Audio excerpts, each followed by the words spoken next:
foul on number 14, Nelson. What just happened? Timeout. Star Magic Shooting Star. Napakabilis po ng mga pangyayari. As we can see this, Mike for three.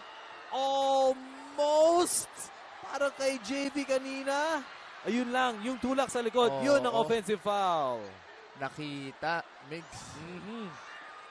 Medyo mabigat yun, Migs, para dito sa team ng Unbelievables. Yun ang push-off. Natawagan siya ng offensive foul dahil tinulak niya. Natulak na sa likod. Loose ball foul. Dalawang what could have been, Migs. Oo. Wow, alright. Ayan. So 3 seconds left.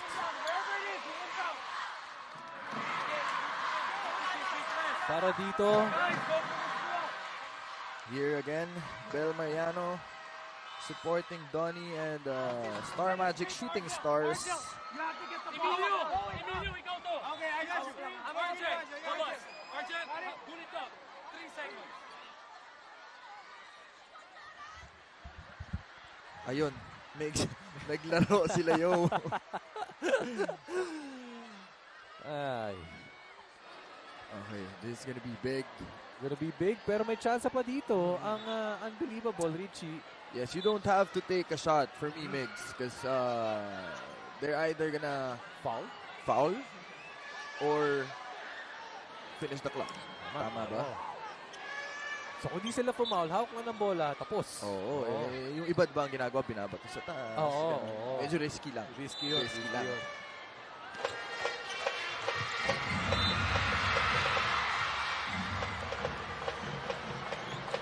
Foul on number 177, which called penalty is his third foul.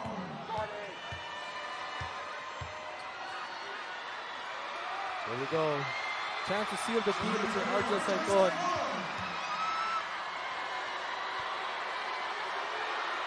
Argel. Isang free throw lang.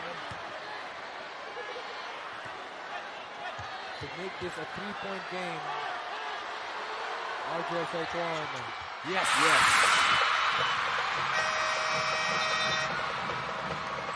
That's big for Argel and the team Shooting Stars.